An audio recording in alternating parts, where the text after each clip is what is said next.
Community radio ബെൻസിഗറിൽ ഇപ്പോൾ കഥാസാഗരം തയ്യാറാക്കി അവതരിപ്പിക്കുന്നത് ബോണി ജെ ബേസിൽ.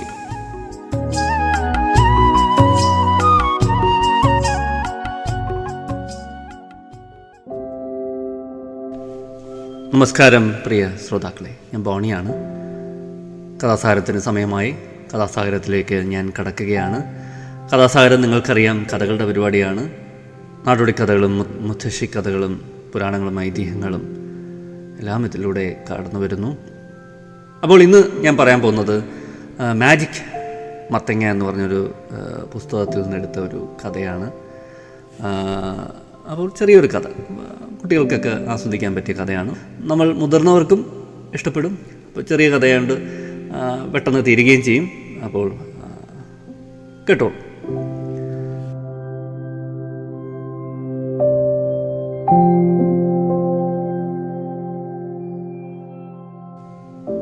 വിശന്നു നടക്കുകയായിരുന്നു ചെന്നായ.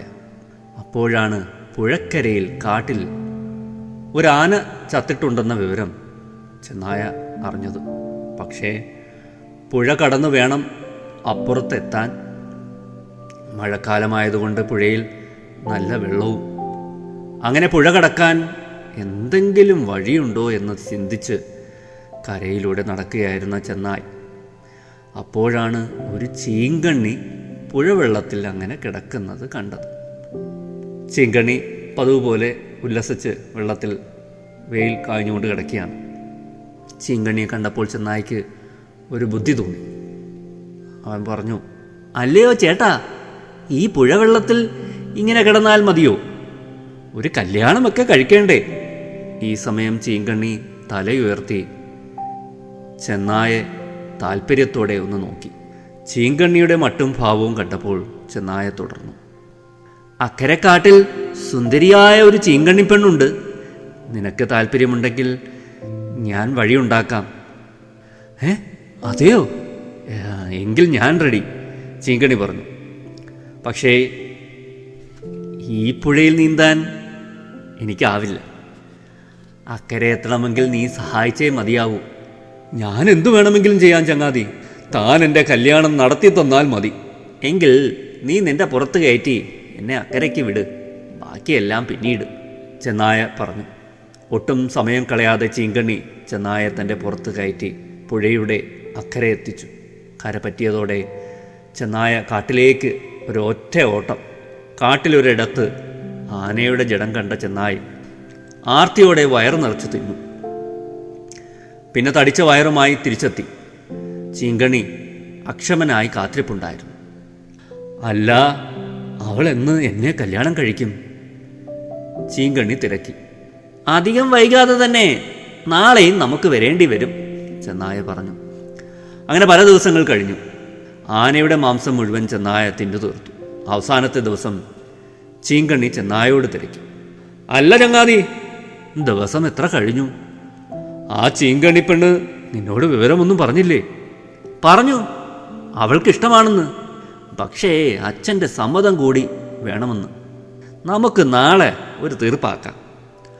അന്നും ചീങ്കണ്ണി ചെന്നായെ തൻ്റെ പുറത്ത് കയറ്റി ഇക്കരെ എത്തിച്ചു. കരയിലേക്ക് കാലെടുത്ത് വെച്ച നിമിഷം ചെന്നായുടെ ഭാവം മാറി. അവൻ പറഞ്ഞു, വിഡ്ഢിയായ ചീങ്കണ്ണി, നിന്നെ കെട്ടാൻ അവൾക്കൊട്ടും ഇഷ്ടമില്ലെന്ന്. പോയി പണി നോക്കാൻ പറഞ്ഞു. അതും പറഞ്ഞ് ചെന്നായ് കാട്ടിലേക്ക് ഒരൊറ്റ ഓട്ടം വെച്ചു കൊടുത്തു. ഇത്ര കാലവും ചെന്നായ തന്നെ പറ്റിക്കുകയായിരുന്നെന്ന് ചീങ്കണ്ണി മനസ്സിലാക്കി. അരിശവും സങ്കടവും വന്ന ചീങ്കണ്ണി ചെന്നായെ ഒരു പാഠം പഠിപ്പിക്കാൻ തന്നെ തീരുമാനിച്ചുറച്ചു. ഒരു നാൾ ചീങ്കണ്ണി മെല്ലെ ഇഴഞ്ഞ് ചെന്നായുടെ ഗുഹയ്ക്ക് അരികിലെത്തി. ചത്തതുപോലെ അവിടെ കിടന്നു. വൈകുന്നേരമായപ്പോൾ ചെന്നായ വന്നു. അപ്പോഴാണ് ചീങ്കണ്ണിയെ കാണുന്നത്. ബുദ്ധിമാനായ ചെന്നായ ചീങ്കണ്ണിയുടെ അരികത്തേക്ക് പോവാതെ ഒരു മരച്ചുവട്ടിൽ ഒളിച്ചിരുന്ന് ഇങ്ങനെ പറഞ്ഞു, ഓഹോ, ചത്തുപോയ ചീങ്കണ്ണിയോ? എന്നാൽ ഇതിൻ്റെ വാൽ നേരെയാണല്ലോ കിടക്കുന്നത്. ചത്ത ചീങ്കണ്ണിയുടേത് എപ്പോഴും ഒരു വശത്തേക്കാണ് കിടപ്പ്. ഇത് കേട്ട വിഡ്ഢിയായ ചീങ്കണ്ണി തൻ്റെ ഒരു വാൽ ഒരു വശത്തേക്ക് മെല്ലെ ചരിച്ചു വെച്ചു. അത് കണ്ടതും ചെന്നായ ഉച്ചത്തിൽ ചിരിച്ചുകൊണ്ട് ഒരൊറ്റ ഓട്ടം. നന്ദി ചീങ്കണ്ണി, നന്ദി. നീ ഇപ്പോഴും ജീവിച്ചിരിപ്പുണ്ടെന്ന് കാണിച്ചു തന്നതിന്, ചെന്നായ ഓട്ടത്തിനിടയിൽ വിളിച്ചു പറഞ്ഞു. ഇത്രയുമാണ് കഥ.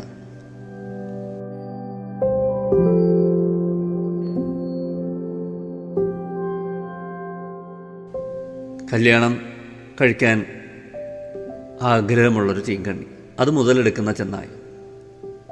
കല്യാണം മനുഷ്യജീവിതത്തിൻ്റെ ഒരു ഭാഗമാണ്. അതില്ലാത്തവരുമുണ്ട്. എന്നാലും ഭൂരിഭാഗം പേരും കല്യാണത്തിലൂടെയൊക്കെ കടന്നു പോകാറുണ്ട്. അത് ജീവിതത്തിൻ്റെ ഒരു അടിസ്ഥാന ഘടകമായിട്ടാണ് കാണുന്നത്. ഓരോ സമൂഹത്തിലും കല്യാണത്തിന് അതിൻ്റേതായ രീതികളുണ്ട്. പാശ്ചാത്യ സമൂഹത്തിലും അല്ലെങ്കിൽ മറ്റ് സംസ്കാരങ്ങളിലുമൊക്കെ വ്യത്യസ്തമായ രീതിയാണ് കല്യാണം എന്ന് പറയുമ്പോൾ, അല്ലെങ്കിൽ ആ കാഴ്ചപ്പാട്, ഒരു ഇണയെ കണ്ടുപിടിക്കുന്ന ഒരു കാഴ്ചപ്പാടൊക്കെ വ്യത്യസ്തമാണ്.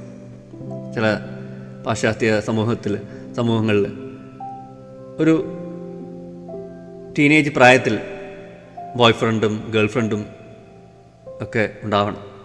ഇല്ലെങ്കിലാണ് കുഴപ്പം. അവർ പലതരത്തിലും തെറ്റിദ്ധരിക്കപ്പെടും. ചില സംസ്കാരങ്ങളിൽ കാമുകയോ അല്ലെങ്കിൽ ഗേൾ ഫ്രണ്ടോ ബോയ് ഫ്രണ്ടിനെ കൊണ്ട് വിരുന്നിന് കൊണ്ടുവരണം. വിരുന്നിന് കൊണ്ടുവന്നില്ലെങ്കിലാണ് പ്രശ്നം. അങ്ങനെയൊക്കെ ഒരു വ്യത്യസ്തമായ കാഴ്ചപ്പാട് അല്ലേ ഈ ഒരു പ്രക്രിയയ്ക്ക് ഉണ്ട്. നമ്മുടെ വ്യത്യസ്തമാണ്. ഇവിടെ ഓഫ് കോഴ്സ് പ്രേമിച്ച് കെട്ടുന്നുണ്ട്, അല്ലാതെ തന്നെ കൂടുതലും അറേഞ്ച്ഡ് മാരേജാണ്. അപ്പോൾ അതിൻ്റെ കാര്യം പറയുമ്പോഴാണ് പലപ്പോഴും അതൊരു പൂർണ്ണ ഇഷ്ടപ്പെടൽ എന്ന് നമുക്ക് പറയാൻ പറ്റും. വീട്ടുകാർ ആലോചിച്ച് കല്യാണം കഴിപ്പിക്കുക എന്ന് പറയുന്നത് പലപ്പോഴും വീട്ടുകാരുടെയും കൂടെ താല്പര്യം അതിനകത്ത് കാണും. ഒരു പൂർണ്ണമായിട്ടും ഒരു പെൺകുട്ടിയോ അല്ലെങ്കിൽ ഒരു പുരുഷനോ അല്ലെങ്കിൽ സ്ത്രീയോ തിരഞ്ഞെടുക്കുന്ന വ്യക്തി ആയിരിക്കില്ല. ഒരു കുടുംബങ്ങളുടെ ഒരു താല്പര്യം കൂടി കാണും. ആ ബന്ധം തിരഞ്ഞെടുക്കാൻ പല കാരണങ്ങളും കാണും. സാമ്പത്തികമായിട്ട് ഉന്നതയിൽ നിൽക്കുന്ന കുടുംബമായിരിക്കാം, അല്ലെങ്കിൽ വ്യക്തിയായിരിക്കാം, ജാതി അല്ലെ മതം, ഇങ്ങനെയുള്ള പല സാമൂഹിക ആവശ്യങ്ങളും കണക്കിലെടുത്തിട്ടാണ് ഒരു കല്യാണമൊക്കെ പലപ്പോഴും ആലോചിക്കപ്പെടുന്നത്. അതുകൊണ്ട് അത് ഒരു പൂർണ്ണമായിട്ടും ഒരു സ്ത്രീയോ പുരുഷനോ ആഗ്രഹിച്ച് അല്ലെങ്കിൽ അവർ ഇഷ്ടപ്പെട്ട് എന്ന് നമുക്ക് പറയാൻ സാധിക്കില്ല. പലപ്പോഴും അതിൻ്റെ ആ കുഴപ്പങ്ങളും നമ്മുടെ കല്യാണങ്ങളിലുണ്ട്. അതാണ് ഞാൻ പറഞ്ഞ പാശ്ചാത്യ സമൂഹത്തിലൊക്കെ കുറേ നാൾ പരിചയപ്പെട്ടു, വീട്ടുകാരെ പരിചയപ്പെടുത്തി അവരുടെയൊക്കെ ഇഷ്ടത്തോടെയും അങ്ങനെയൊക്കെ, അല്ലെങ്കിൽ അതിൻ്റെ ഇടയിൽ അവർക്ക് താല്പര്യക്കുറവുണ്ടെങ്കിൽ വഴിപിരിഞ്ഞു പോവുകയൊക്കെ ചെയ്യുന്നുണ്ട്. പക്ഷെ ഇവിടെ അങ്ങനെയല്ല. കുടുംബങ്ങൾ തീരുമാനിക്കുകയും പെൺകുട്ടിയും ചെറുക്കനും ഒക്കെ ഇഷ്ടപ്പെടുന്നതിനപ്പുറം ഒരു കുടുംബങ്ങളുടെ ഒരു ഒത്തുചേരലും കൂടിയുണ്ട്. ചില പാരാമീറ്റേഴ്സ് അല്ലേ കണക്കിലെടുക്കും. അത് മതവും ജാതിയും എല്ലാം പല കാര്യങ്ങളും വരും. സാമ്പത്തികവും തൊഴിലും സോഷ്യൽ സ്റ്റാറ്റസും അല്ലേ, അവരുടെ സ്റ്റാറ്റസിനൊത്ത ബന്ധമാണോ ഇത്, ഇങ്ങനെയൊക്കെ ഒത്തിരി കാര്യങ്ങളിലൂടെയൊക്കെ കടന്നുപോയി അതിൽ നിന്നൊക്കെ ആയിരിക്കും ചിലപ്പോൾ ഒരു ഇഷ്ടം പതുക്കെ ഉടലെടുക്കുന്നത്. അതുകൊണ്ട് തന്നെ പലപ്പോഴും സ്വരച്ചേർച്ച ഇല്ലായ്മ പലപ്പോഴും ബന്ധങ്ങളിലൊക്കെ പലപ്പോഴും കടന്നു വരാറുണ്ട്.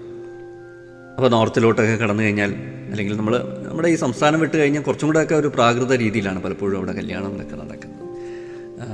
അതും ഒരു നമ്മളെ വല്ലാതെ വേദനിപ്പിക്കുന്ന കാര്യങ്ങൾ. അവിടുത്തെ കല്യാണമൊക്കെ ഒരു മാതാപിതാക്കൾ ഇപ്പോഴും തീരുമാനിച്ച് നടത്തുന്ന കല്യാണങ്ങൾ, മാതാപിതാക്കളുടെ താല്പര്യമാണ് കൂടുതലും, ഒരു കല്യാണം കഴിക്കുന്ന വ്യക്തികളുടെ താല്പര്യം അല്ല. ഉദാഹരണത്തിന് ഞാൻ ഈ ഇടയ്ക്ക് പത്രത്തിൽ വായിച്ചൊരു കാര്യമാണ്. ഇത് ഗ്വാളിയറിലാണ് മറ്റു സംഭവിച്ചത്. നിശ്ചയിച്ച വിവാഹത്തിന് വിസമ്മതിച്ച മകളെ പോലീസുകാരുടെ കൺമുന്നിൽ വെച്ചാണ് പിതാവ് വെടിവെച്ചു കൊന്നത്. മധ്യപ്രദേശിലെ ഗ്വാളിയറിലാണ് ഈ സംഭവം. ഗോലാക്ക മന്ദിർ സ്വദേശിയായ തനു ഗുർജാറിനെയാണ് പിതാവ് മഹേഷ് ഗുർജാർ കൊലപ്പെടുത്തിയത്. കുറച്ച് നാൾ മുമ്പ് വന്ന ഒരു വാർത്തയാണ്, കുറച്ച് ആഴ്ചകൾക്ക് മുമ്പ് ഒക്കെ വന്നൊരു വാർത്തയാണ്. അപ്പോൾ വീട്ടുകാരൊരു വിവാഹം തീരുമാനിച്ചു, തീയതിയൊക്കെ തീരുമാനിച്ചു. എന്നാൽ ഈ കുട്ടിക്ക് ആ വിവാഹത്തിന് താല്പര്യമുണ്ടായിരുന്നില്ല. മറ്റൊരാളെ വിവാഹം കഴിക്കണമെന്നാണ് ആഗ്രഹമെന്ന് ആ പെൺകുട്ടി വീട്ടുകാരെ അറിയിക്കുകയാണ് ചെയ്തത്.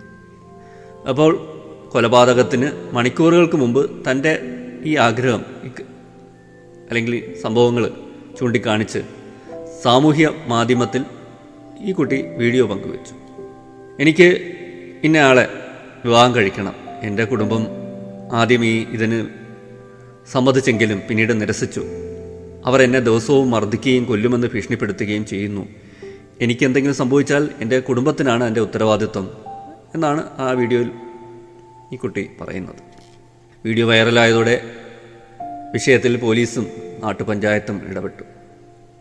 മധ്യസ്ഥത വഹിക്കാൻ സൂപ്രണ്ട് ധർമ്മവീർ സിംഗിൻ്റെ നേതൃത്വത്തിലുള്ള പോലീസ് ഉദ്യോഗസ്ഥർ തനുവിൻ്റെ വീട്ടിലെത്തി. നാട്ടുപഞ്ചായത്ത് അധികൃതരും ഈ സംഭവം അറിഞ്ഞ് വീട്ടിലെത്തി, സ്ഥലത്തെത്തി. തനിക്ക് വീട്ടിൽ താമസിക്കാൻ താല്പര്യമില്ലെന്ന് സർക്കാരിൻ്റെ മഹിളാ മന്ദിരത്തിലേക്ക് അയക്കണമെന്നും ഈ ചർച്ചയ്ക്കിടെ ഈ തനു എന്ന പെൺകുട്ടി ആവശ്യപ്പെടുകയാണ്.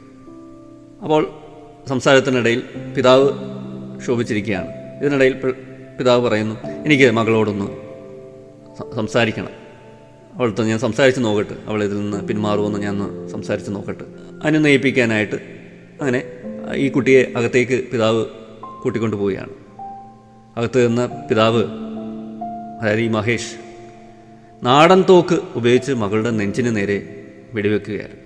തൊട്ടു പിന്നാലെ ബന്ധുവായ രാഹുൽ എന്ന യുവാവും പെൺകുട്ടിക്ക് നേരെ നിറവെച്ചു. തനുവിൻ്റെ നെറ്റിയിലും കഴുത്തിലും മുഖത്തും വെടിയേറ്റു. ഗുരുതരമായി പരിക്കേറ്റ യുവതി സംഭവ സ്ഥലത്ത് വെച്ച് തന്നെ മരിച്ചു. അങ്ങനെ തോക്കുകളുമായി പ്രതികൾ ഒരു ഭീകരാന്തരീക്ഷം സൃഷ്ടിച്ചു. പോലീസ് ബലപ്രയോഗത്തിലൂടെ മഹേഷിനെ കീഴടക്കി. എന്നാൽ രാഹുൽ ആയുധവുമായി രക്ഷപ്പെട്ടു. അതാണ് സംഭവം. പിന്നെ അയാളെ പിടിക്കപ്പെട്ടോ എന്തോന്നും ഞാൻ പിന്നെ പത്രത്തിൽ അതിനെക്കുറിച്ചൊന്നും കണ്ടില്ല. ഒരു വാർത്തയെ അടിസ്ഥാനമാക്കിയാണ് ഞാനിത് ഇത്രയും പറഞ്ഞത്. അപ്പോൾ അതാണ് നമ്മളെ ഒരു കല്യാണം അല്ലേ, നമ്മുടെ നാട്ടിൽ അല്ലേ, നമ്മൾ ഇത്രയും AI-യുടെ കാലമൊക്കെയാണല്ലേ, ഡിജിറ്റൽ ഇന്ത്യ എന്നൊക്കെ പറയുന്ന ഒരു കാലം കൂടിയാണ്. ഇന്നും ഈ കല്യാണത്തിൻ്റെയൊക്കെ ചില ദുർമുഖങ്ങളാണ് ഈ നമ്മളീ കാണുന്നത്, ഭീകരമുഖങ്ങളാണ് കല്യാണം എങ്ങനെയൊക്കെയാണ് എന്നുള്ളതിൻ്റെ. അപ്പോൾ അത് കല്യാണം കഴിച്ച് ജീവിക്കുന്നവർക്ക് തീരുമാനിക്കാൻ പറ്റുന്നില്ല അല്ലേ, അവരാരോടുകൂടി ജീവിക്കണം എന്നുള്ള കാര്യം തീരുമാനം എടുക്കാൻ സാധിക്കുന്നില്ല, അല്ലെങ്കിൽ തീരുമാനം എടുക്കാൻ സമ്മതിക്കുന്നില്ല സമൂഹവും അല്ലെങ്കിൽ വീട്ടുകാരും ഒക്കെ ചേർന്ന്. ഇപ്പം കല്യാണം ഇവിടെ എപ്പോഴും ഒരു കുടുംബത്തിൻ്റെ കാര്യമായി മാറുകയാണ്.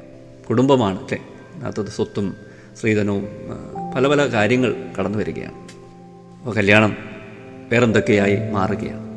അപ്പോൾ നമ്മൾ ഒരു ചെന്നായുടെയും ഒരു ചീങ്കണ്ണിയുടെയും കഥയിൽ നിന്ന് നമ്മൾ നമ്മുടെ നാട്ടിൽ നടന്ന ഒരു സംഭവത്തിലേക്ക് എത്തിച്ചേർന്നു. എന്തായാലും ദീർഘിപ്പിക്കുന്നില്ല, ഇന്നത്തെ കഥാസാഗരം ഞാനിവിടെ അവസാനിപ്പിക്കുന്നു. അടുത്ത എപ്പിസോഡിൽ നമുക്ക് വീണ്ടും കേട്ടുമുട്ടാം പുതിയൊരു കഥയും പുതിയ കുറച്ച് വിശേഷങ്ങളുമായി. ഇത്ര നേരം എന്നെ കേട്ടിരുന്ന എല്ലാവർക്കും നന്ദി, നമസ്കാരം. Signing off, Boney.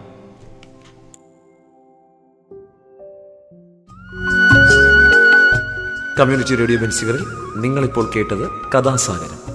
തയ്യാറാക്കി അവതരിപ്പിച്ചത് ബോണി ജെ ബേസിൽ.